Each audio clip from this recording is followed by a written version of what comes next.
The auditorium thundered with applause, cameras flashing like lightning. A glittering plaque was thrust into the officer's hands, but instead of smiling, she tore it in half with a furious snap. Gasps rippled through the crowd. Chairs screeched against the floor as organizers rushed forward. Papers flew.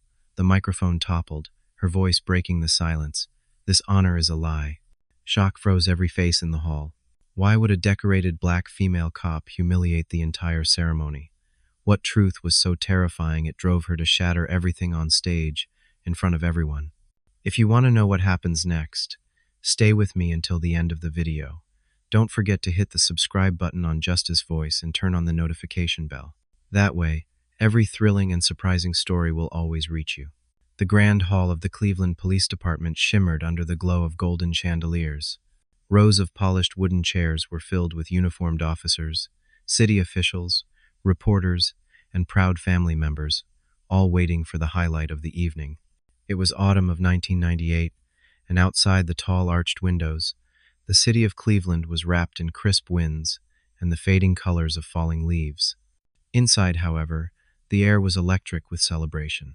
At the very center of the stage stood a podium draped in navy blue, adorned with the department's insignia. The evening was meant to honor the most outstanding officer of the year, and every eye was fixed on the woman walking toward the stage. Officer Valerie Johnson, tall, graceful, with sharp determination in her gaze, was about to receive the department's highest recognition. The applause erupted as her name was announced. Cameras flashed, the shutters clicking in rapid succession as she moved across the stage. For many in that hall, Valerie was the shining example of what dedication and bravery looked like. She had worked tirelessly on high-profile cases, often at the cost of her own safety. Her reputation for honesty was unmatched, and her colleagues admired her. Tonight was supposed to be her moment of triumph. The chief himself, Raymond Doyle, was waiting at the podium, smiling like a proud father. His polished badge glistened under the lights as he extended a firm hand. The thick frame of his glasses reflected the brilliance of the stage, hiding the calculation behind his eyes. He held out a plaque engraved with Valerie's name and a framed certificate. It was meant to symbolize honor, duty, and service. The applause grew louder, echoing off the walls. Valerie reached out, her hand brushing against the certificate. She forced herself to smile faintly, but her chest tightened. As she looked at the document, a surge of conflicting emotions flooded her mind: anger, grief, betrayal. To everyone watching, this was supposed to be a crowning moment. To Valerie, it felt like a cruel mockery. She took the award, holding it high as the audience clapped and whistled. But instead of lowering her head in gratitude, she froze. Her jaw tightened, her heart pounded.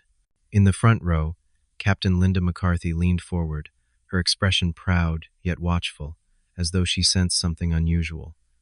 2 seats away, Doyle sat straighter, smiling wide for the cameras. Then, without warning, Valerie's hands ripped the certificate in half. The sound of tearing paper cut through the applause like a blade. She ripped it again and again, until nothing remained but shreds fluttering to the floor. The hall gasped. A woman in the back row cried out. A chair clattered as someone jumped to their feet. The photographers froze, stunned by what they were seeing, before suddenly firing off more shots. Valerie gripped the microphone with both hands, her voice rising above the chaos. "This honor is a lie," she shouted, her words trembling yet sharp enough to slice through the heavy silence that followed. The applause died instantly. Every face turned pale with shock. Officers who had cheered her moments ago now stared in disbelief. Her chest rose and fell rapidly as she fought to steady her voice. "You want me to stand here, smile, and accept this plaque as if it means something. But it doesn't. It's not about bravery. It's not about service. It's about silence. They want me silent." The hall was dead quiet, except for the faint hum of the overhead lights. Reporters leaned forward, scrambling to adjust their recorders. Michael Torres, a young journalist seated near the back, could hardly believe his luck. His camera was already rolling. Suddenly, a small bundle of papers slipped from the inside pocket of Valerie's uniform. They scattered across the stage, sliding into the spotlight. From where she stood, the inked words were all too familiar. Secret reports, photographs, handwritten notes, documents she had kept hidden for months. Chief Doyle's face tightened, his smile collapsing. He rose halfway from his seat, his hand gripping the armrest. Valerie bent, picked up the papers, and held them high for the cameras to see. Her voice shook with fury and grief. This is the truth. While they hand me awards, they're cutting deals with criminals. While they ask us to protect the innocent, they protect their profits. These are the records they don't want you to see. This, she shook the papers, her voice breaking, this is what they are really honoring me for. Keeping quiet. Gasps filled the hall once more. Linda McCarthy pressed her hands to her mouth, whispering something under her breath. Doyle pushed forward, signaling the organizers to take control. Two officers hurried onto the stage, reaching for the microphone. Valerie stepped back, her grip tightening around the evidence. Her eyes scanned the crowd, catching glimpses of confusion, betrayal, and fear. She knew there was no turning back. "Don't applaud me," she cried, her voice raw. "Don't cheer for this. If you knew what I know, you wouldn't be clapping. You'd be demanding answers." The hall erupted into chaos. Some shouted for her to stop. Others demanded to hear more. Doyle barked orders from the front row, his face flushed red with rage. And amid the turmoil, Michael Torres adjusted his camera lens, whispering to himself, "This is the story of the year." The hall that only minutes ago rang with applause now buzzed with chaos. Voices clashed like thunder, some shouting for Valerie to stop, others demanding that she be allowed to continue. The sharp echo of Doyle's commands added to the uproar. His face, red and strained, was a stark contrast to the carefully composed image he usually carried in front of the cameras. Two officers approached Valerie, their heavy boots striking against the polished stage floor. Their hands reached for the microphone, but Valerie jerked back, her knuckles white as she clutched the stand. "Do not touch me," she warned, her voice low but cutting. The microphone amplified her tone, sending it reverberating through the cavernous hall. The crowd fell momentarily silent, caught between fear and fascination. Everyone could feel the fragile balance one wrong move, and the night would explode into scandal. Chief Doyle stepped forward, his polished shoes glinting under the lights. "Officer Johnson," he said through a forced smile, "please, let us not turn this ceremony into a spectacle. Hand me those papers, and we'll resolve this matter properly." Valerie's laugh was bitter. "Properly? You mean bury it. Hide it like you've hidden everything else." She held up one of the pages, her fingers trembling, though her gaze remained steady. "This is a transaction record. Hundreds of thousands of dollars funneled through shell companies, all tied back to gangs on the west side of Cleveland. And whose signature is at the bottom? Yours, Chief Doyle." The hall gasped again, louder this time. People shifted uncomfortably in their seats. Even those who adored Doyle couldn't ignore the ink on the page. Michael Torres zoomed in with his camera, his pulse racing. This wasn't just a story, it was history unfolding. "Sit down, Johnson," Doyle snapped, his mask slipping. The false warmth in his tone cracked, replaced by raw authority. "That's an order." Valerie turned toward him slowly, her eyes glistening under the harsh lights. "I stopped obeying your orders the moment I realized you weren't serving the people. You're serving yourself." The officers on stage hesitated, uncertain whether to force her down. Every second that passed felt stretched, taut, and unbearable. In the audience, Linda McCarthy rose from her seat. Her voice carried across the room, heavy with both fear and pleading. "Valerie, please, think about what you're doing. You'll throw away your career, everything you've worked for." Valerie's throat tightened. Linda had been her mentor, almost like a second mother during her early years in the force. To see her standing there, torn between loyalty and truth, pierced deeper than Doyle's threats ever could. "This career," Valerie said softly, her voice echoing nonetheless, "means nothing if it's built on silence. You taught me to stand for justice, Captain. Was that all a lie, too?" Linda's lips trembled, but no answer came.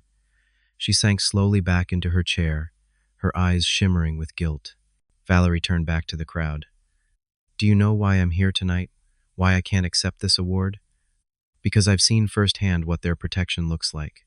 When it's your family on the line, when it's your own blood being crushed by this system, silence is no longer an option."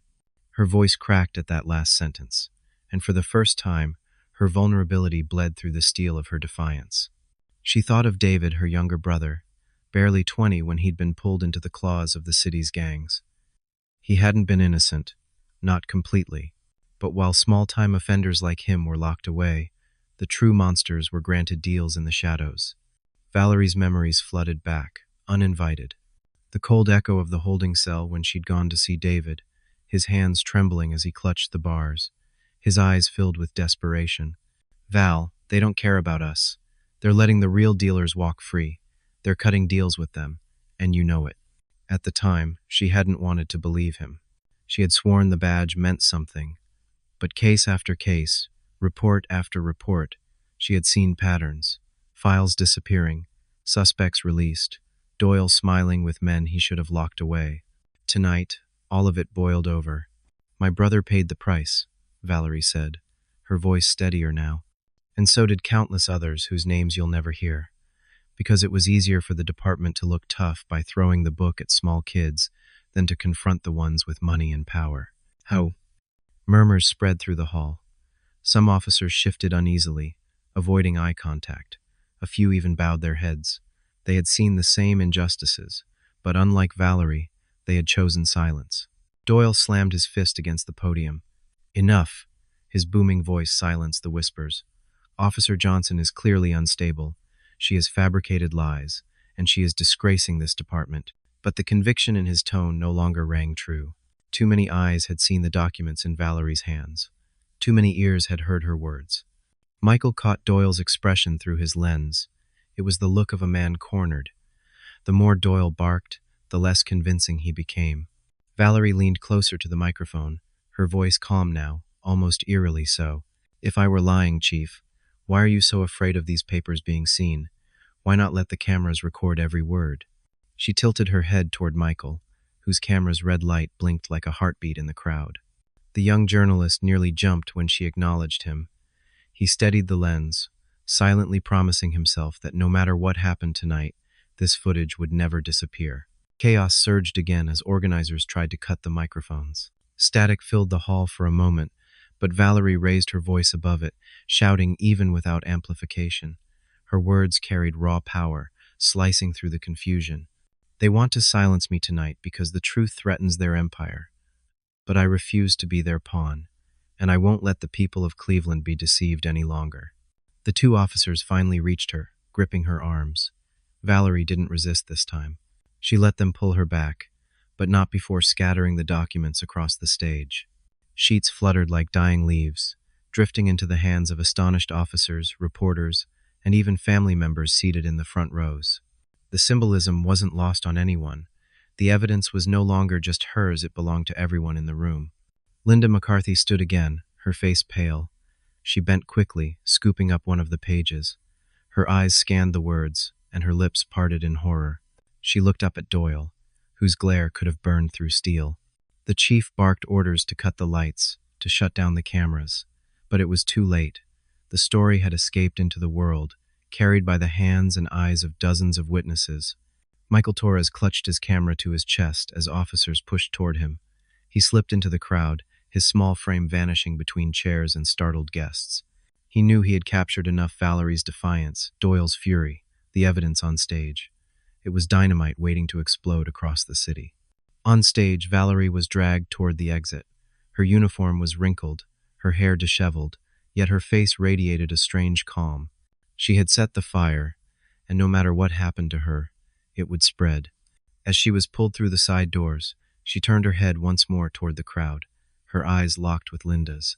For a fleeting moment, captain and protege shared an unspoken exchange, betrayal, regret, but also a glimmer of hope. Linda clutched the page in her hand tightly, as though holding on to something that might redeem her. The doors slammed shut behind Valerie, muffling the chaos inside. The corridor was dim, filled only with the sound of her heavy breathing and the echo of boots on tile. The officers pushed her forward, muttering about disgrace and insubordination. But Valerie's mind was elsewhere. She thought of David, of his broken voice in that holding cell years ago. She thought of the promise she had silently made that night, that one day she would make them hear him, even if it meant sacrificing herself. And now, in the fall of 1998, inside a Cleveland police hall meant for celebration, she had finally kept that promise. The side corridor was narrow and dimly lit, a sharp contrast to the grandeur of the hall Valerie had just left behind. The officers escorting her didn't speak, their hands firm on her arms as if she were a criminal instead of the honoree of the evening. The muffled roar of the audience still reached her ears, shouts, arguments, the hum of confusion that refused to die down. Valerie's heart hammered, but her face was calm. She had expected this. She had known that the moment she tore that certificate apart, the department would treat her as a traitor. What she hadn't expected was the sudden surge of relief that now coursed through her veins. For the first time in years, she wasn't hiding anymore. The officers shoved her into a small office and shut the door. The fluorescent light flickered overhead, casting a harsh glow. Chief Doyle stormed in moments later, his polished shoes clicking against the floor like gunshots. His face was a mask of fury, the carefully cultivated charm long gone. "What the hell do you think you're doing?" he barked, slamming his hand on the desk. "You humiliated this department. You humiliated me." Valerie sat in the chair, her wrists resting loosely in her lap. She didn't flinch.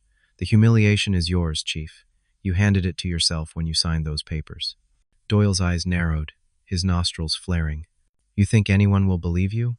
Those documents, half the people in that hall didn't even see them clearly, and the ones who did will learn to keep their mouths shut. Fear has a way of making people forget." Valerie leaned forward, her voice steady. "Not everyone.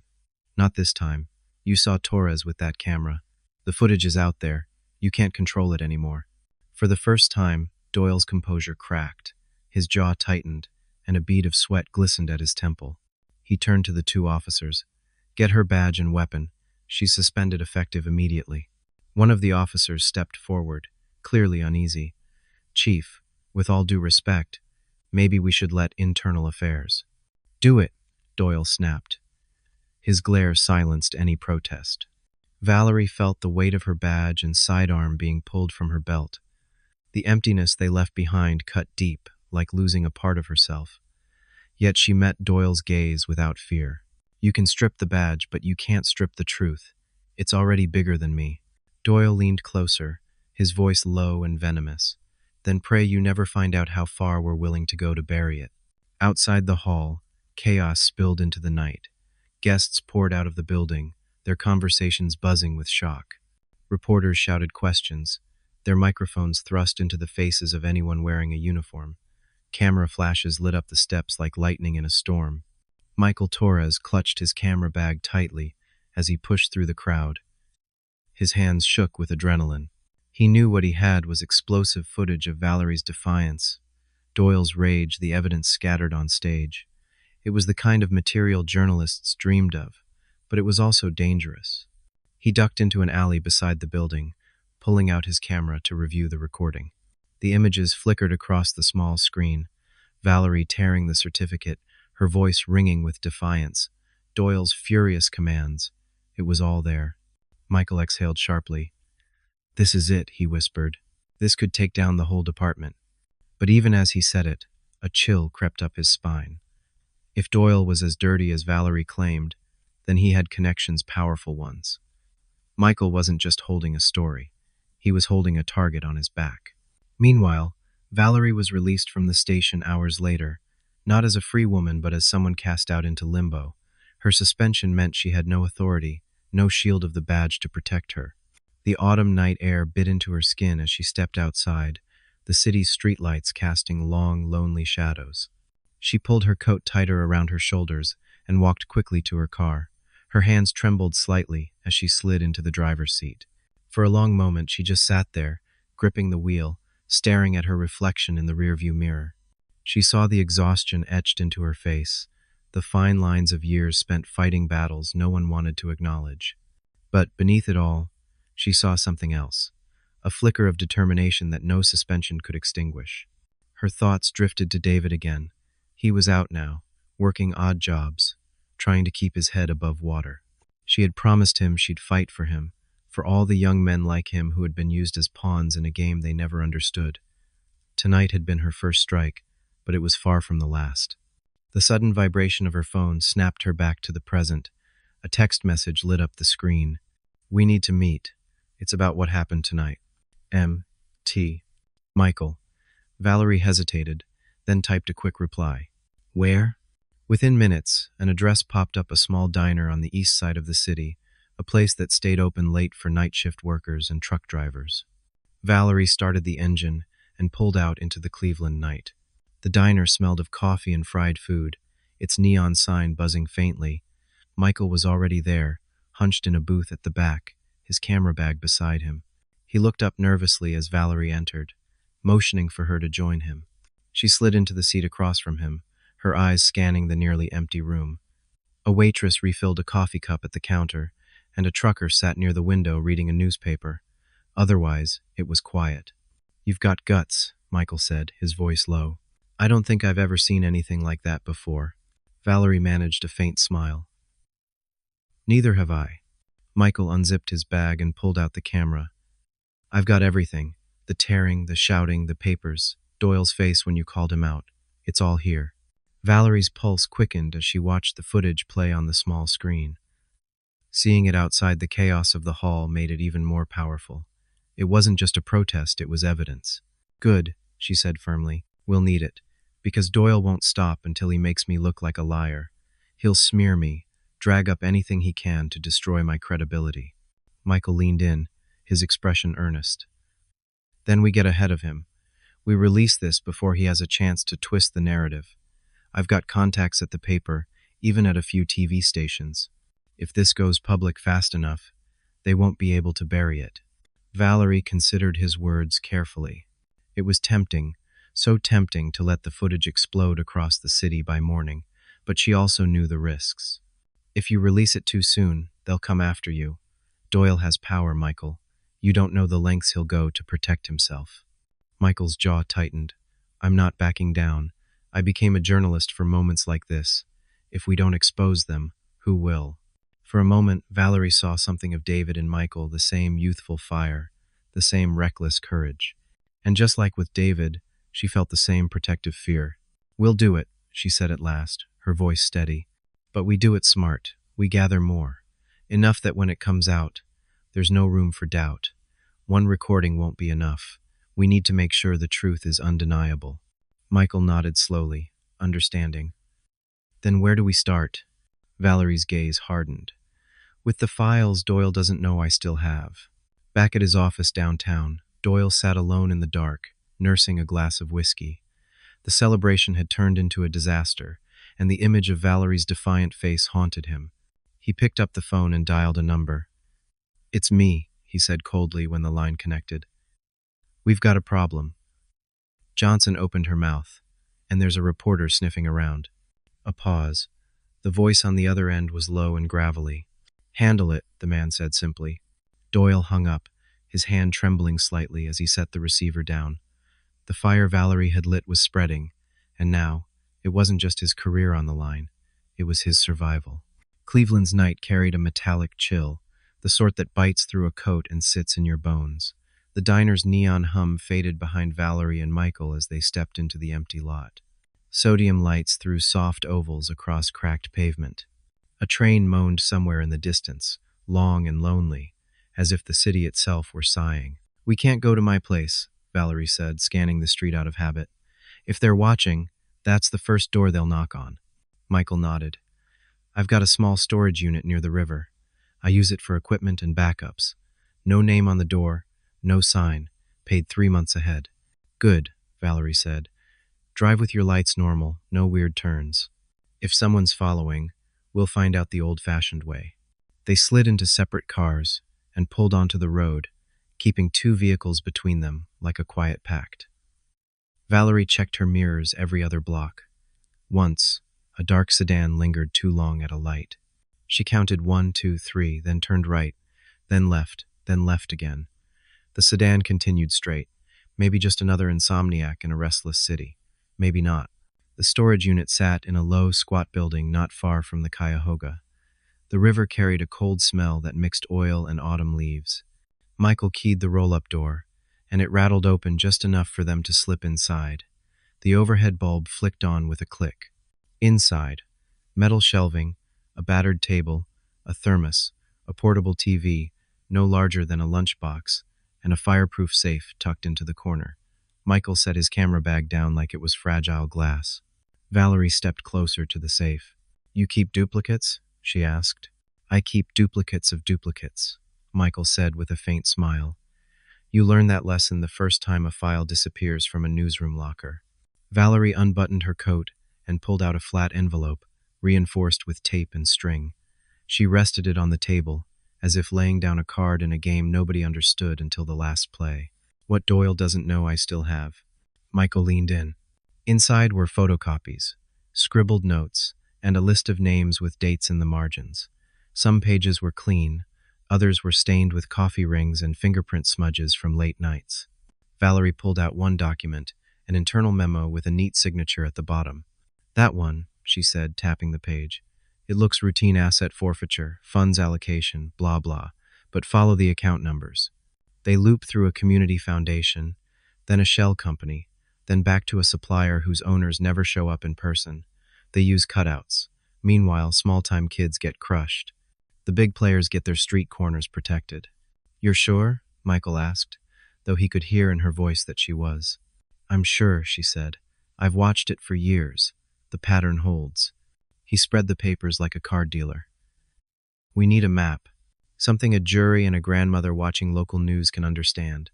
Flow of money, names, dates, a handful of faces. Valerie nodded. Faces we can't touch yet. Not until we have proof that can't be shrugged off as a grudge. Her voice softened at the edges as she spoke. That happened sometimes, steel giving way just long enough to reveal the tired humanity beneath. Michael noticed it and looked away, not out of indifference but out of respect. What about internal affairs? He asked. They'll be split, she said quietly. Some want to do the right thing. Some will guard Doyle like a castle wall. If I go in alone, I'll never walk out with a copy. Michael frowned. So we don't go in alone. A car drifted past outside, slow enough for its engine note to thread through the thin metal door. Valerie's hand eased toward the light switch, and they stood still, listening, counting, breathing. The car moved on. The city exhaled again. We start with 2 threads, Valerie said. First, the paper trail. You map every transaction you can verify with dates and routing numbers. No speculation, just anchors. Second, we find a witness who can't be dismissed as a thug or a bitter ex-cop. Someone who sat in the room when the deals were struck. Michael slid the camera battery into its charger. You have someone in mind. I have a maybe, she said. An accountant who handled grant disbursements for that community foundation. She left 2 years ago, quiet exit, no noise. But I remember her eyes when we passed in the hallway, careful eyes. She saw more than she said. What's her name? Eleanor Reed, Valerie said. Lived in Glenville last I knew. If she still lives there, she'll keep her lights low and her curtains closed.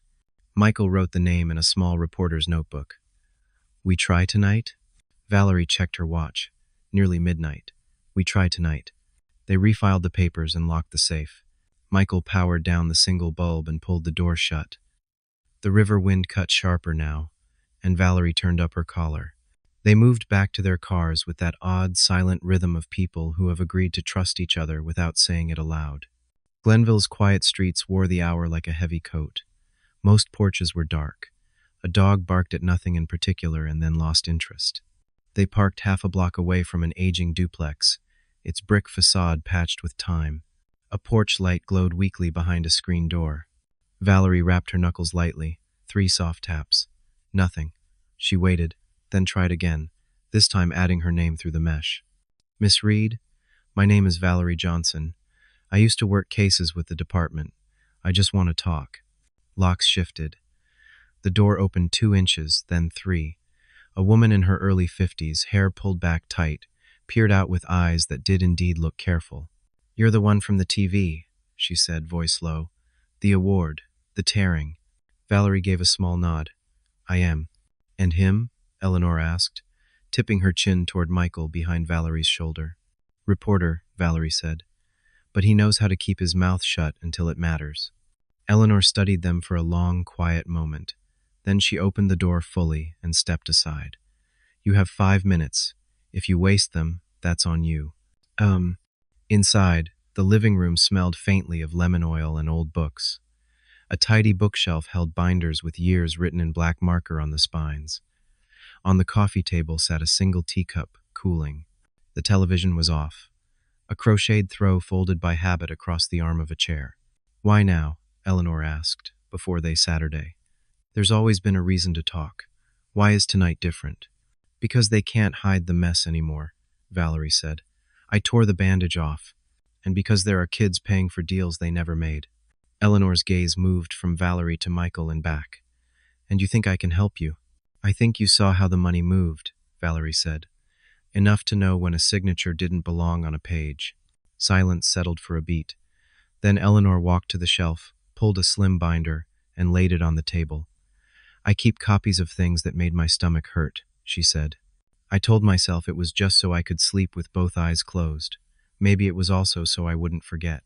She opened to a page with a ledger printed in small type, then another with memos clipped together. Names surfaced, familiar to Valerie in the way a face is familiar after too many mugshots and late-night briefings. Eleanor tapped a memo, initialed by a board chair, no one could ever quite locate during audits. "They told us these were emergency disbursements," she said. "Community safety initiatives. Funds moved for speed." I remember thinking, safety seems to have a lot of shell companies. Michael angled his notebook. "Will you go on record?" Eleanor's lips tightened. "I'll give you documents. Redact my address. If you use my name, do it when there are so many facts that my name doesn't matter." Valerie met her eyes. "We'll protect you. That's what the badge was supposed to mean," Eleanor said softly. "Look where it left us." Before Valerie could answer, headlights washed briefly across the living room wall, pausing as if the car slowed out front. 3 faces turned to the window. The engine idled. Then, with a reluctant sigh, it rolled on. "They will come sniffing," Eleanor said matter-of-factly. "They always do when fear is the only tool they have left." She slid several pages from the binder and placed them in a manila envelope. "This connects the foundation to a procurement contract for radios that never arrived. The money did. The equipment didn't. And here," she added a clipped fax, "this is a routing number that appears in both sets of paperwork a week apart. Follow it." Valerie took the envelope like a promise. "We will." Eleanor's careful eyes softened by a fraction. "If this blows up, I'll deny giving you anything. Don't take it personally. I have a grandniece who likes blueberry pancakes on Saturdays." Michael stood, respectful. "We'll be ghosts, Miss Reed." At the door, Eleanor paused with her hand on the frame. "One more thing," she said. "Check who signed off on the disposal of seized vehicles last spring. People forget cars are trackers with wheels." Valerie's brows lifted. "That is very specific." Eleanor gave the half-smile of someone who has earned the right to be cautious. So is corruption. Back on the street, the air felt sharper. Valerie tucked the envelope inside her coat and breathed out slowly. "This is it," she said, almost to herself. "Enough to draw a straight line." "Enough to make them desperate," Michael said. "Desperate people make mistakes." They reached their cars. Across the intersection, a sedan idled with its lights off. It flicked on, then pulled away, turning at the corner without signaling. Michael's shoulders tensed. "We split routes," Valerie said. "I'll check the disposal records in the morning. You scan and duplicate these tonight. Hide one copy with someone who owes you nothing." "You?" Michael asked. "I'll be with my brother a few hours," she said. "He doesn't sleep much. Bad dreams, mostly. You sure that's safe?" Valerie glanced at the envelope, then at the quiet street. "No," she said, "but it's necessary." They didn't shake hands. They didn't need to. The city watched through cold windows as they drove off into separate lanes of darkness, one carrying paper that could set a match to a system, the other carrying a name that a sister had promised to protect. Somewhere beyond the river, a freighter sounded a horn that stretched out across the water, low and mournful, like a warning or a benediction. Cleveland, wide awake, kept its secrets a little less tightly than it had the night before. The Johnson house sat on a narrow street where porches leaned a little with age, and chain-link fences kept half-hearted guard over small front yards. It was well past 1 in the morning when Valerie eased her car against the curb. A single light glowed from the back, the kind that stayed on when sleep didn't come easy. She slipped the envelope from her coat and tucked it deep inside her shoulder bag before climbing the steps. The wooden boards creaked, betraying her presence before she knocked. The door opened almost at once. David stood there, leaner than he had been before prison, his hair cropped short, his eyes restless but warm when they settled on his sister. He wore sweatpants and an old Brown's hoodie, sleeves pushed to his elbows. "Val," he said softly, stepping aside. "It's late. I know." She brushed past him into the living room, where the blinds were drawn tight. "Couldn't sleep?" "Couldn't stop thinking." He shrugged, then gave her a long look. "Saw the news. Everyone saw the news. You really tore it up on stage, huh?" Valerie gave a tired smile. "Something like that." David shook his head with a mixture of awe and worry. "You do realize half the city's brass wants your badge on a wall as a trophy now? Maybe your head, too." "Badge is gone already," she said. "They suspended me tonight." He let out a low whistle. "Damn. And you still came here? Brave, stupid, or both?" "Both runs in the family," she said, settling onto the couch. The cushions sagged with familiarity. "I needed to see you. Needed to remind myself why I started this fight." David leaned against the doorway, crossing his arms. "You don't owe me that. I made my choices. I walked into gangs, not you." "You walked into a trap," she countered. "The real players were protected while you got locked up. That's not choice, that's design." His jaw tightened, but he didn't argue. Instead, he sat opposite her, elbows on his knees. "So what now? You planning to take on Doyle and his whole empire with a stack of papers?" "Not just papers," Valerie said, pulling the envelope from her bag. She placed it on the coffee table between them. "Witnesses, too, and people like Michael who won't back down." David eyed the envelope warily. "You sure you trust that reporter?" "I don't trust him fully," she admitted. "But he's the only one with the guts to keep a camera rolling when everyone else looks away. That counts for something." Silence stretched between them, filled only by the tick of the wall clock and the distant sound of a train clattering over tracks. Finally, David said, "You need help. Real help. And I don't mean more reporters." "Help from who?" she asked. "The department split. Internal affairs might as well be Doyle's shadow." David hesitated, then leaned closer. "There are guys I know, guys who owe me favors. They're not saints, Val, but they hate Doyle's circle more than they hate me. You want dirt? You want patterns of where the money moves? These guys notice things. They live on corners where Doyle's people shake hands with the wrong suits." Valerie frowned. "I can't involve you with them again. You just got your freedom back." "Freedom?" He gave a bitter laugh. "I'm still branded. Can't get a decent job. Neighbors look at me like I'm trouble waiting to happen. Freedom's just a word. If I can use what I know to back you, maybe it means something." She searched his face, torn between fear and recognition. He wasn't the reckless teenager anymore. Prison had sharpened him, hardened him. But beneath the edges, she still saw the kid who used to beg her to shoot hoops in the park long after dark. "You'd be risking a lot," she said. "So are you," he answered. "Difference is, you already started the fire. I'm just offering kindling." For the first time that night, Valerie felt a spark of hope she hadn't expected. She reached across the table and squeezed his hand. "Then we move carefully. You hear anything, you bring it to me first. Promise me." "Promise," he said, his grip firm. Morning crept in gray through the blinds, unwelcome and relentless. Valerie had barely dozed on the couch when her phone buzzed. A number she didn't recognize flashed across the screen.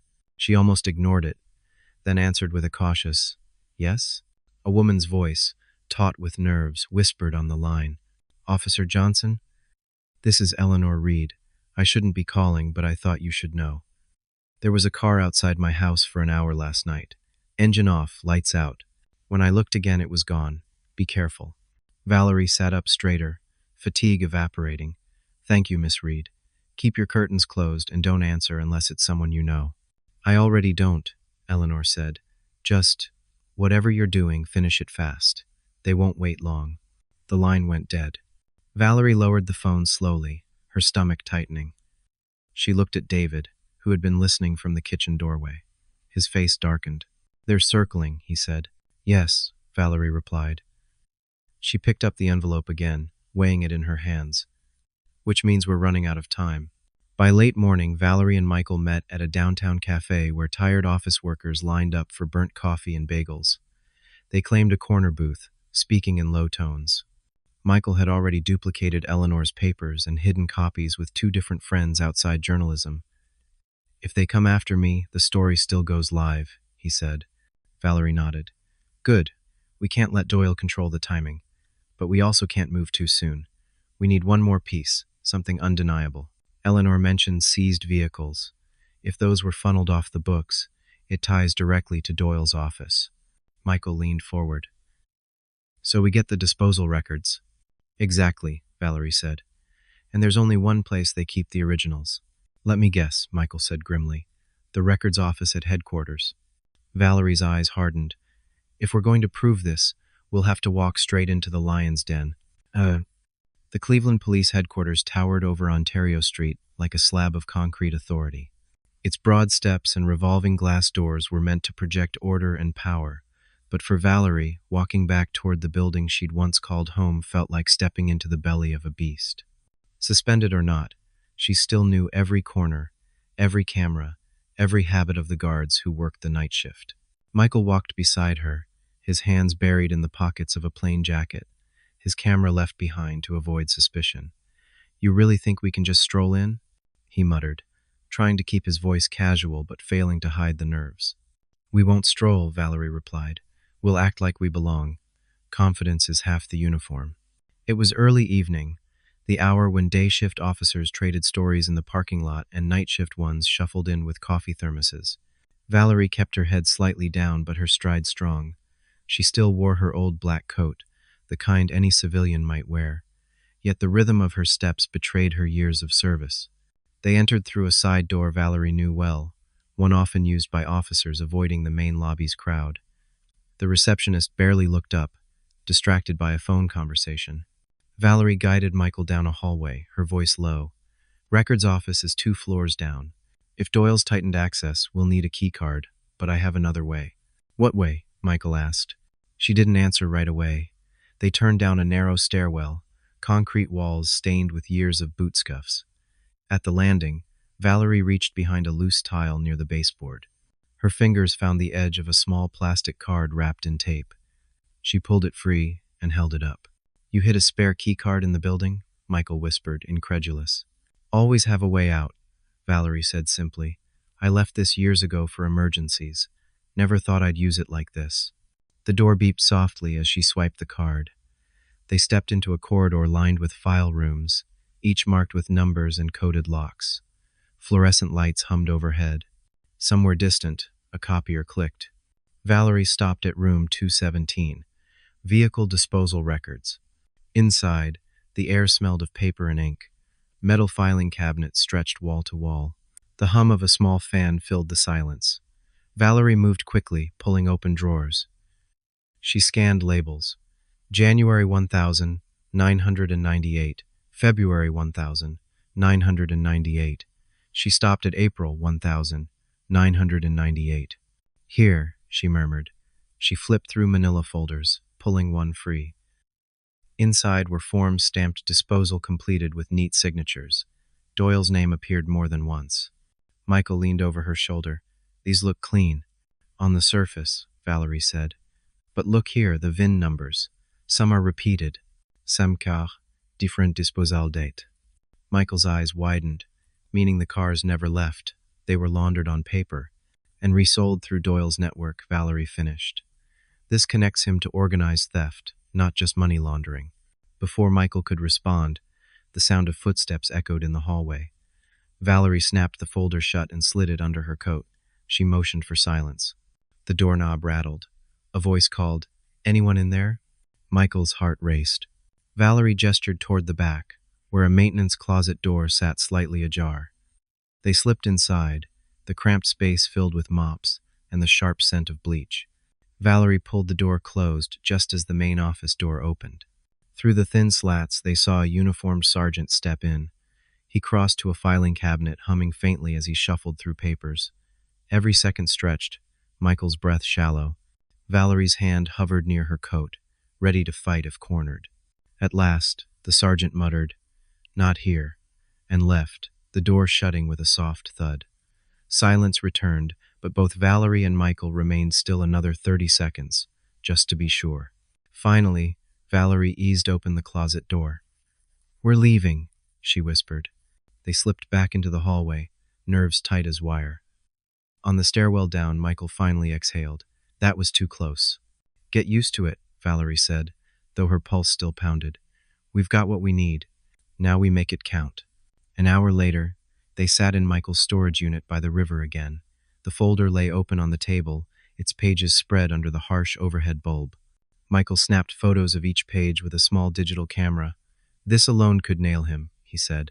"Forgery, theft, corruption, it's all here." Valerie shook her head. "It'll shake the department, but Doyle will call it clerical errors. He'll throw some low-level clerk under the bus. We need a link that ties him directly. Something no spin doctor can explain away." Michael frowned. "What about signatures? His initials are all over these." "Too easy to claim someone forged them," Valerie said. "But if we find where those cars went, who bought them, who drove them, we've got a chain that leads right back." She tapped the VIN numbers with her finger. "We track these. Everyone." Michael's phone buzzed. He glanced at it, his face paling. "Valerie, someone knows." "Howe." She took the phone. A text glowed on the screen, from an unknown number. "We saw you tonight. Stop digging, or next time it won't be a warning." Valerie's jaw tightened. She set the phone on the table. "They're watching both of us now." Michael swallowed hard. "So what do we do?" She looked at the folder, then at him. "We keep going, because the minute we stop, they've already won." Meanwhile, across town, Doyle sat in his office, blinds drawn, phone pressed to his ear. "Are they moving?" the voice on the other end asked. "Yes," Doyle said bitterly. "She went back into headquarters. Took something from records." The voice chuckled, low and cold. "Let her run. The harder she digs, the easier it is to bury her." Doyle set the phone down and stared at the framed photo on his desk, himself shaking hands with the mayor. His reflection warped in the glass. For the first time in years, he felt something like fear. The morning sun rose pale over Cleveland, its weak light filtering through smog and chimney smoke. Valerie stood in Michael's storage unit, staring at the spread of vehicle disposal forms like they were pieces of a puzzle that might just save her life or end it. Michael poured black coffee into a paper cup, his hands still shaky from the night before. "All right," he said, setting the cup down next to her. "We've got VIN numbers. Where do we start?" Valerie traced her finger down the list. "We start with the most recent. Paper says these cars were crushed in April, but if they're still out there, someone's driving them. A VIN is like a fingerprint, you can't erase it. We track the plates." Michael nodded, pulling out his laptop. "I can run partial checks through contacts at the DMV. Might take time, but I'll get hits." "While you do that," Valerie said, "I'll ask around. There are chop shops on the west side guys who notice when cars they were supposed to scrap end up cruising the streets. David might know where to point me." Michael looked up sharply. "You're involving your brother?" "He's already involved," Valerie said flatly. "They targeted kids like him while Doyle signed deals with crime bosses. He deserves the truth as much as anyone." Michael didn't argue, though his expression carried a mix of concern and admiration. That afternoon, Valerie drove west, past shuttered warehouses and cracked asphalt lots where weeds pushed through. David had given her an address, a garage that looked like it hadn't been open in years. Faded graffiti covered its brick walls. She knocked twice, then twice more. A metal panel slid open in the door. A pair of wary eyes peered out. "What do you want?" "Looking for Rico," Valerie said. The door creaked open just enough for her to slip inside. The garage smelled of oil and dust. Under tarps, the outlines of stripped cars lined the walls. A man in his 40s, stocky with grease-stained hands, wiped a rag across his palms and eyed her carefully. "You're David's sister," he said. "The cop." "Former cop," Valerie corrected. "Suspended." "That why you're here? Thought you people only came to bust us." "I'm not here to bust you," Valerie said, pulling a folded paper from her coat. "I'm here because I think you've seen these cars." She handed him a page of VIN numbers. Rico scanned the list, his brow furrowing. "Yeah. Couple of these rolled through. Thought it was odd cars marked as junk, but clean as whistles. One of my guys spotted a Buick in a dealer's lot last month. Should have been scrap." "Can you prove it?" Valerie asked. Rico shrugged. "Depends on what you call proof. I got photos my guys took when they noticed. Cars don't lie. Plates don't lie either. He rummaged through a drawer and pulled out a stack of Polaroids. He tossed a few onto the workbench. Valerie's pulse quickened. There it was, one of the VINs, stamped into the dash of a maroon sedan, sitting shiny under a dealer's banner. "You didn't hear this from me," Rico muttered. "Word is Doyle's boys move the cars through auctions. Then they end up in lots run by friends of friends. Anyone asks, they were seized, sold fair and square. Only problem is, the paperwork's dirtier than the engines." Valerie tucked the photos into her coat. "You've just done more for Cleveland than you realize." Rico gave a humorless laugh. "Don't thank me. If Doyle finds out I talked, I'll be the next car in the crusher." Meanwhile, Michael hunched over his laptop in the storage unit. His contact at the DMV had sent back a partial list of active registrations. 2 VINs matched vehicles currently insured and licensed in the city, both supposedly destroyed months ago. He picked up the phone and called Valerie. "Got hits," he said quickly. 2 cars alive and well. One registered to a dealership near the airport.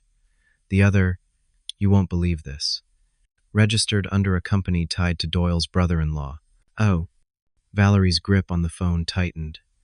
"That's our link. Doyle can spin paperwork, but family ties are harder to wash." "Be careful," Michael warned. "If they know you're digging into family, they'll come after you faster than ever." "They're already coming," she said. "Now we give them a reason to run scared." That evening, Valerie and Michael met again, spreading Rico's Polaroids and the DMV printouts across the table. The evidence was growing into a chain. VIN numbers, photos, registrations, family names. Michael leaned back, exhaling slowly. "This is enough to blow it open. We take this to a judge, or at least a federal contact someone outside Doyle's reach." Valerie hesitated. "Not yet.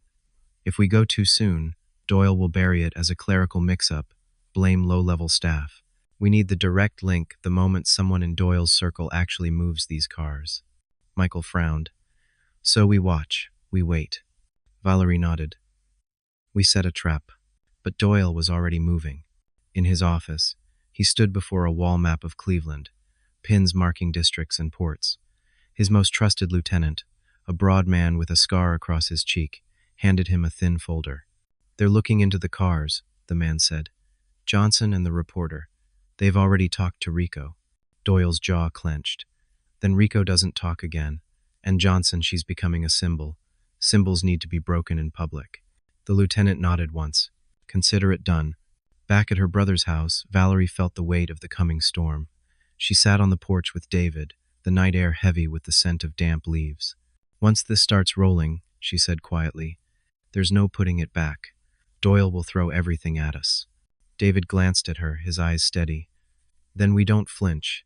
You stood on that stage and didn't flinch. Neither will I." Valerie looked out across the street, where shadows pooled under the lamplight. Somewhere, out there in the darkness, Doyle's men were already circling, but she wasn't alone anymore. And for the first time in a long while, that gave her hope. The airport dealership sat on the edge of Cleveland's industrial district, a stretch of concrete lots and chain-link fences where the hum of traffic never ceased. Rows of gleaming cars lined the asphalt, their polished hoods catching the pale glow of streetlights. To anyone else, it looked ordinary, another place where travelers stopped to haggle over sedans and SUVs. But to Valerie and Michael, it looked like a stage one where Doyle's hidden play was still unfolding. They sat in Valerie's car across the street, windows cracked just enough to let in the chill night air. Michael adjusted the zoom on a pair of borrowed binoculars. "Lots quiet," he murmured. "Too quiet." Valerie checked her watch. If Doyle's network is moving cars, they'll do it late. After the paperwork says they're crushed, after the city goes to sleep. Michael set the binoculars down, rubbing his eyes. "Feels surreal. We're 2 people in a car, waiting to catch one of the most powerful men in Cleveland with his hands dirty." "That's how it always starts," Valerie said. "One person paying attention, one person refusing to shut up." An hour passed. Then, movement. A flatbed truck rumbled into the lot, headlights off until it turned behind the dealership. Valerie straightened. The driver climbed down, bulky frame hidden under a hoodie. Another man emerged from the office, keys jangling. Together, they rolled a car forward, a maroon sedan Valerie recognized instantly from Rico's Polaroids. Michael's pulse quickened. He fumbled for his camera, snapping stills with the lens barely poking above the dashboard. The flash was off, the shutter sound muffled, but Valerie still tensed as if each click might draw eyes their way. The men exchanged papers under the lot's dim floodlight. One pointed toward the highway, the other counted bills from a thick envelope. Valerie's chest tightened. It wasn't just paperwork anymore, this was the handoff. The proof. "Keep rolling," she whispered. "We need every second." Suddenly, one of the men froze. He looked toward the street, his head tilting like a dog catching a scent. Valerie's gut clenched. The man raised a hand, shading his eyes against the glow of passing cars. Michael ducked, camera pressed flat against his chest. "Did they see us?" he hissed. "Stay still," Valerie breathed. The man scanned the street a moment longer, then shrugged and returned to the car. Together, they finished loading it onto the flatbed. Minutes later, the truck roared to life and pulled away, taillights glowing red as it disappeared into the night. Michael exhaled hard, relief flooding him. "We got it. We got them moving stolen cars. That's the story."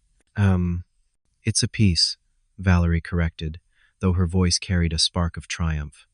"But we follow the truck. Wherever it goes, that's where Doyle's real operation is hiding." She started the engine, headlights still off until they were a block behind. They trailed the truck through industrial roads, past warehouses and loading docks, the smell of oil thick in the air. Michael typed notes on his phone, time-stamping each turn. Finally, the truck slowed near a warehouse by the river. Its faded sign read Lakeview Logistics, though the building looked abandoned. A side door rolled up, and the truck disappeared inside. The door slammed shut. Valerie pulled into the shadows of a nearby alley. "This is it," she whispered. Michael snapped a photo of the warehouse sign. "We bring this to the feds. They'll tear it apart." "Not yet," Valerie said. Her eyes stayed fixed on the building. "We need to know who's inside. Doyle won't be there himself. He'll send lieutenants. If we can tie names, faces, and cars together, he can't hide behind paperwork anymore." Michael frowned. "So you're saying we break in?" "I'm saying we get close enough to see," she replied. They crept along the river's edge, boots crunching softly over gravel. The warehouse loomed above them, windows dark, save for one faint glow on the second floor. Voices drifted through the night muted, but sharp enough that Valerie caught snippets. "Shipment's late. Doyle wants it moved before the weekend." Michael's grip tightened on his notepad. "They're talking about him by name." Valerie nodded, her pulse quickening. She crouched near a cracked window, peering through. Inside, men moved crates across the floor, their shadows stretching under overhead lights. The maroon sedan sat parked near the center, its hood open as if being inspected. Michael angled his phone, recording quietly through the gap. "This is gold," he whispered. Then, a beam of light swept across the gravel. Valerie's instincts flared security patrol. She grabbed Michael's arm and pulled him flat against the wall. A flashlight scanned the alley, pausing on the ground where their footprints trailed. The guard's footsteps crunched closer. Valerie's breath caught. She slid her hand into her coat, fingers brushing the small service knife she still carried. If the guard rounded the corner, there'd be no time to hide. Michael's eyes widened, his breath shallow. The beam drew nearer, then suddenly turned away. The guard muttered something into a radio and walked back toward the lot. The light disappeared. Michael let out a shaky laugh, muffled by his hand. "I thought that was it." Valerie's heart still pounded. "We can't risk staying longer. We've seen enough tonight." They pulled back, retracing their steps along the river until the warehouse was just another dark shape against the skyline. Only then did Valerie let her shoulders ease. Back in the car, Michael replayed the short video clip. The grainy footage showed men unloading crates, the maroon sedan, and a voice clearly saying Doyle's name. "This ties him directly," Michael said, his voice trembling with excitement. "It's not airtight yet, but it's close." Valerie gripped the wheel, staring at the warehouse's silhouette in the rearview mirror. "It's more than close. It's enough to make them panic." She shifted the car into gear. "And when men like Doyle panic, they make mistakes. That's when we finish this." But Doyle wasn't panicking yet. In his office downtown, the lieutenant with the scar set a photo on his desk, grainy, taken from across a street. It showed Valerie's car parked near the airport dealership. "She's tailing us," the man said. Doyle studied the photo in silence, then leaned back in his chair. Then we change the game. If she wants to chase shadows, let's give her one that bites back.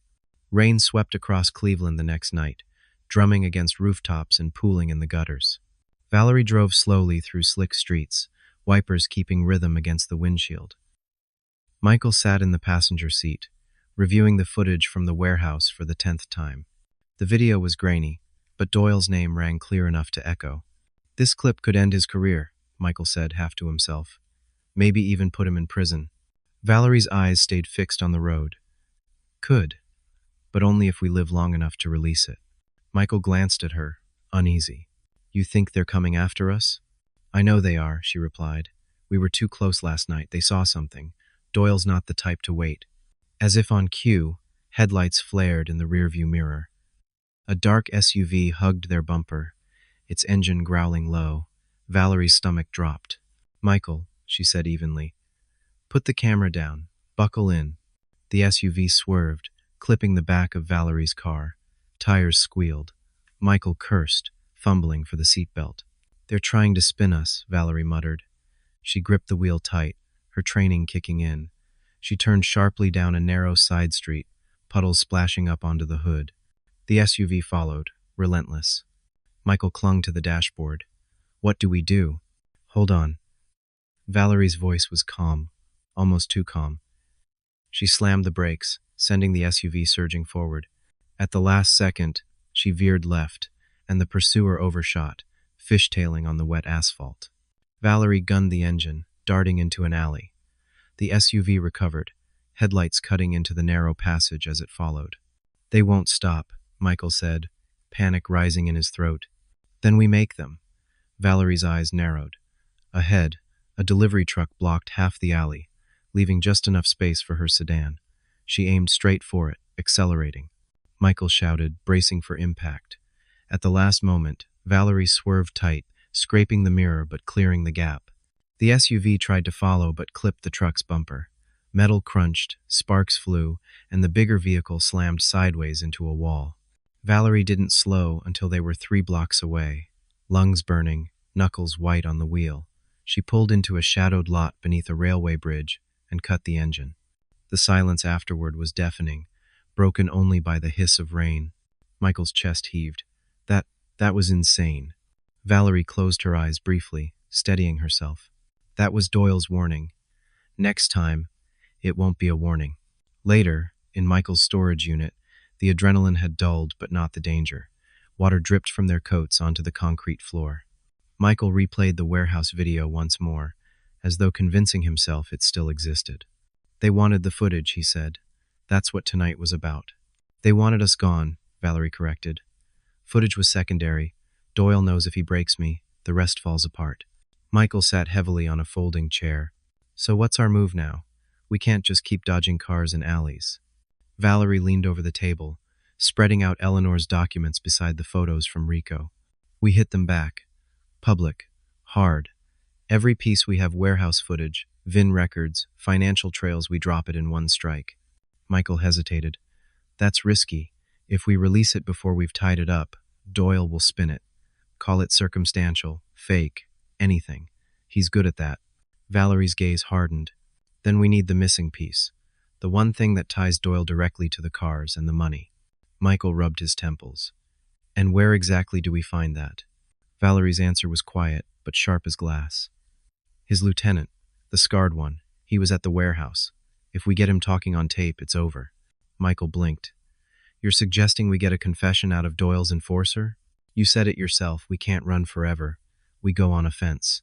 On the other side of the city, Doyle's lieutenant nursed a beer in a dim bar where the jukebox hummed with old blues songs. His scar caught the neon glow as he leaned over a booth, whispering with another man. They followed the truck, he said. Saw the warehouse. The other man frowned. So what now? The lieutenant smirked. Now we draw them in closer, make them think they're clever, and when they're close enough, we shut the door. At dawn, Valerie stood on David's porch, telling him about the chase. His jaw clenched tighter with every detail. You can't keep playing defense, he said. Doyle won't stop until you're gone. I know, she admitted. That's why we're going after his man, the scarred lieutenant. David shook his head. frustration flickering in his eyes. That's suicide, Val. You don't corner a wolf unless you're ready to kill it. Valerie looked at him, weary but resolute. I don't want to kill him. I want him to talk. And I want the whole city to hear it. David sighed, rubbing his temples. Then you'd better be ready for whatever comes after. Because once he talks, Doyle won't just be chasing you, he'll be hunting you. Valerie's reply was firm, steady, final. Then let him hunt. I'm done hiding. The scarred lieutenant's name was Marcus Kane, though in most precinct whispers he was known simply as the Hammer. He had been Doyle's enforcer for more than a decade, part muscle, part fixer, the kind of man who made problems disappear before anyone above him had to get their hands dirty. Valerie knew if there was a weak link in Doyle's chain, it was Kane. Men like him didn't stay loyal forever. She and Michael sat in the diner booth again, the same place where they'd first compared notes. The clatter of dishes and the hiss of frying bacon filled the air, masking their low voices. Valerie leaned across the table. Kane likes routine, she said. Every Thursday, he hits a bar near Tremont. Corner booth, same drink. I've watched him before, long ago. He's a creature of habit. Michael scribbled in his notebook. So we just walk in and ask him to confess on tape? Valerie shook her head. Not ask. Lead. You don't push men like Kane, they push back. You give them space. Let their ego do the talking. If he feels untouchable, he'll brag. That's when we catch it. Michael tapped his pen nervously. And if he feels cornered? Valerie's eyes hardened. Then we run. Or we don't leave at all. That night, the Tremont bar buzzed with low jazz and the sour smell of beer. Red neon cast the walls in a dim glow. Kane sat exactly where Valerie expected corner booth, glass of bourbon in hand, jacket draped over the seat.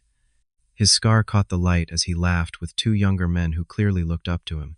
Valerie and Michael slipped in quietly. Valerie wore plain clothes, her hair tucked under a cap. Michael carried a small recording device disguised as a pager clipped to his belt. They took a table close enough to hear but far enough not to draw attention. Valerie ordered a soda she had no intention of drinking. Her eyes never left Kane. After a while, one of Kane's men went to the bar, leaving him momentarily alone. Valerie seized the chance. She stood, walked over with casual confidence, and slid into the booth across from him. Kane looked up, surprise flickering into recognition. Well, if it isn't Officer Johnson, or should I say ex-officer. His grin was sharp, predatory. You've been making quite a mess lately. Valerie met his gaze evenly. Depends who you ask. Some would say I've just been cleaning one up. Kane chuckled, swirling his bourbon. Bold sitting here like this. Doyle's got half the city ready to hang you, and you waltz right up to his right hand. Maybe I wanted to hear from the right hand himself, she said. Men like you don't work for free. You've seen more than Doyle would ever admit. Must be frustrating, doing all the dirty work while he takes the credit. Kane's grin widened. He leaned back, amused. You think you can play me, Johnson? I think you've got stories, Valerie said calmly. And men like you, they don't keep stories bottled up. Not forever. Kane's eyes narrowed. For a long beat, silence stretched between them. Then, with a low laugh, he leaned forward. You want stories? I'll give you one. Remember that big bust on the west side? The one that made Doyle look like a hero? Valerie nodded, her pulse quickening. Kane tapped his glass on the table. There was no bust, just a trade. We handed over some nobodies. Doyle shook hands with the real bosses, and I made sure the paperwork told the right tale. Michael's heart raced from the nearby table. The recorder's red light blinked faintly, catching every word. Valerie kept her tone steady. And the cars? The ones marked as destroyed? Kane smirked. Oh, those were my favorite. Easy money. We shuffle VINs, swap plates, push them through auctions. Dealers get their cut, Doyle gets his, and me. I get enough to keep drinking this bourbon. Valerie leaned in, lowering her voice. You just admitted to fraud, theft, conspiracy. If I were still wearing a badge, I'd have you in cuffs right now. Kane laughed loud enough to turn heads. That's the beauty, Johnson. You're not wearing a badge anymore. You're nothing but a loudmouth with no backing. Who's going to believe you? Michael shifted in his seat, torn between fear and triumph. The tape was gold. Valerie's expression softened into something almost sympathetic. You think Doyle will protect you forever? He's already planning who to throw under the bus when this breaks, and it won't be him, it'll be you. For the first time, Kane's smile faltered. Just a flicker, but Valerie saw it. She had struck the nerve. Before she could press further, the second man returned with drinks. Kane straightened, mask snapping back into place. Run along now, Johnson. Before you wear out your welcome. Valerie rose slowly, locking eyes with him one last time. Enjoy your bourbon, Marcus. It may be the last one you buy with dirty money. She walked back to Michael, her heart beat loud in her ears. We've got it, she whispered. Michael swallowed hard. Yeah, but if Doyle finds out Kane talked even half a sentence, we'll have a target painted brighter than ever. Valerie slid on her coat, her voice low and steady. Then we move fast. The walls are closing in. Time to knock them down before they bury us. Outside, the rain had stopped, leaving the streets slick and glistening under the city lights. Valerie and Michael hurried to their car, unaware that across the street, a figure watched from the shadow's camera lens glinting faintly as it snapped photos of them walking together. By morning, Doyle would have those photos on his desk, and the hunt would begin in earnest. The morning paper landed on porches across Cleveland like a silent ambush. Its headline screamed in bold type, "Disgraced Officer Valerie Johnson under investigation, sources claim she fabricated evidence." Valerie sat at her brother's kitchen table, the paper spread before her, steam rising from a forgotten cup of coffee. The grainy photo showed her on stage, frozen mid-shout, eyes wild, mouth open. To the casual reader, she looked less like a whistleblower and more like a zealot unraveling in public. David strode in from the hallway, hair still messy from sleep. He snatched the paper, scanned the headline, and swore under his breath. They're painting you like you've lost your mind. Look at this: unconfirmed mental health struggles, strained relationship with peers. This is Doyle's doing. Valerie rubbed her temples. He's not even subtle. Anonymous sources, half-truths, smears. He's controlling the story before the truth can breathe. Her phone buzzed. Michael's name lit the screen. She answered quickly. You've seen it? His voice was tight, clipped with anger. Front page, she said. They're pushing it everywhere. Michael replied. Morning radio, TV pundits. My editor just called, asked me why I'm chasing conspiracy theories from a bitter cop. Doyle's poisoned the well. Nobody wants to touch the story. Valerie leaned back in her chair, staring at the ceiling. Then we don't wait. We release the recordings now. Michael hesitated. It's too soon. If we dump Kane's confession raw, Doyle will scream it's fake audio, manipulated by enemies. His allies in the press will back him. We need more context, paper trail, something undeniable. We don't have time, Valerie countered. Every day he spreads his version, the truth gets buried deeper. Michael was silent for a moment. When he spoke again, his tone was measured. What if we split the difference? Release just enough to plant doubt. Not the full confession, just the part about the cars. People won't know what to believe, but it'll make them ask questions. Once the questions start, Doyle can't control them all. Valerie considered it. Risky, yes, but maybe that was the only way forward. Fine, leak a clip, let it circulate, but keep the full tape locked down until we've tied every thread together. By evening, Michael had done exactly that. He uploaded a short 30-second clip to a secure server, then sent it to a handful of reporters he trusted, people known for resisting Doyle's influence. Within hours, the audio surfaced on late-night radio. Kane's voice, unmistakable, crackled over the airwaves. Shuffle VINs, swap plates, push them through auctions. Dealers get their cut, Doyle gets his, and me? I get enough to keep drinking this bourbon. The line hung in the air like smoke. Callers lit up the station phones. Some laughed it off as fake. Others swore they recognized Kane's voice. Sounds real to me, one caller said. Everyone knows Doyle's been too clean for too long. Another caller dismissed it, calling Valerie a liar desperate for attention. But the seed was planted.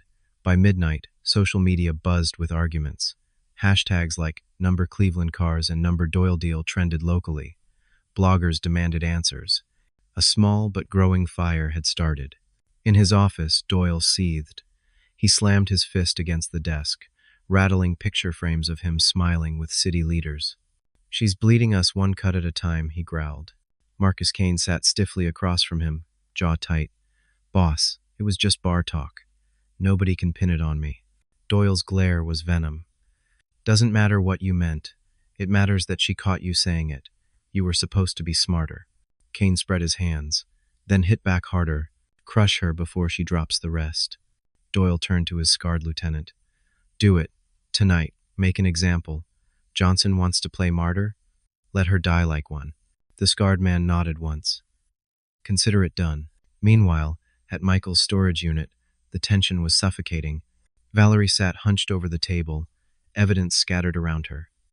Eleanor's memos, Rico's Polaroids, VIN logs, the partial recording. Michael paced, restless. Do you realize what we've done? That clip's already on 3 stations, and Doyle's people are calling it doctored nonsense. They'll double down now, come after us harder. Valerie looked up, her voice calm but edged with fire. Then we go harder. We're past the point of hiding. Michael stopped pacing, eyes narrowing. So what's the next move? Valerie tapped the papers with her finger. We build a dossier. Every thread tied together money trails, cars, witnesses, Kane's confession. Not scattered files, but one airtight story. When it drops, no one can spin it away.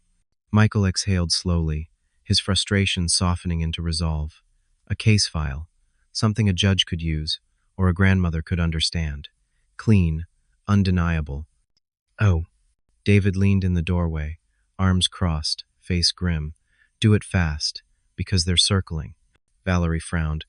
What do you mean? David jerked his chin toward the window. Car's been sitting outside for 2 hours. Lights off.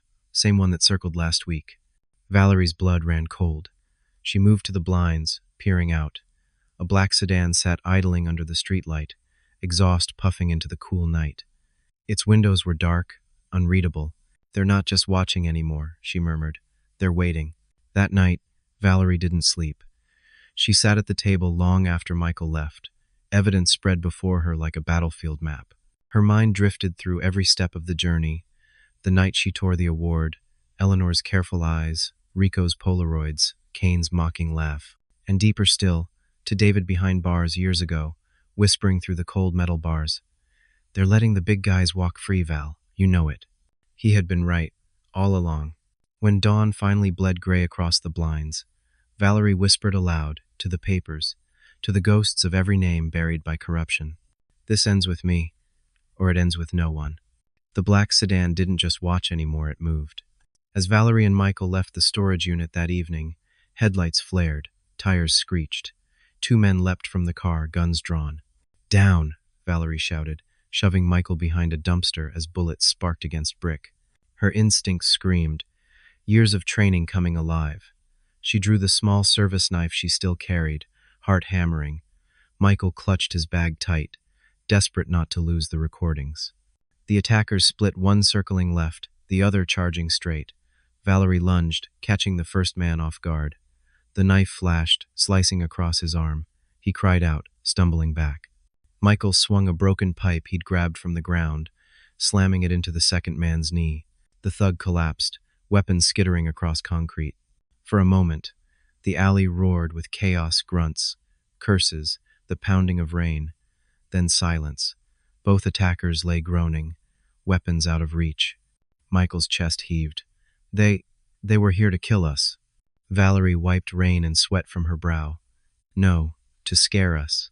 If Doyle wanted us dead, we'd already be gone. He wants us broken. Michael looked at her, trembling but determined. Then let's break him first. Together, they ran, carrying the battered evidence, carrying the truth into the night where the city waited for someone brave enough to listen. Story. Part 13 to 500 words. By the end of that week, the dossier was complete. Valerie and Michael worked without rest, piecing together every shred: VIN numbers, Eleanor's memos, Rico's photos, Kane's confession. It read like a crime novel, except it was real, and it wore Doyle's signature on every page. They chose to release it not to a single outlet, but to all at once. Copies were delivered to federal investigators, newspapers, television stations, even churches and community groups. The truth didn't trickle out, it exploded. By Sunday, Cleveland was on fire. Protesters gathered outside headquarters, chanting for Doyle's resignation. Reporters camped on the steps of City Hall. The mayor, once Doyle's ally, distanced himself with a shaky statement. And Doyle? He vanished. His office stood empty, his phone disconnected. Rumors swirled, fleeing the city, hiding in safe houses, maybe even cutting a deal with the very criminals he once protected. Valerie watched it unfold from David's porch. The autumn air carried chants from downtown, faint but steady. For the first time in years, she let herself breathe deeply.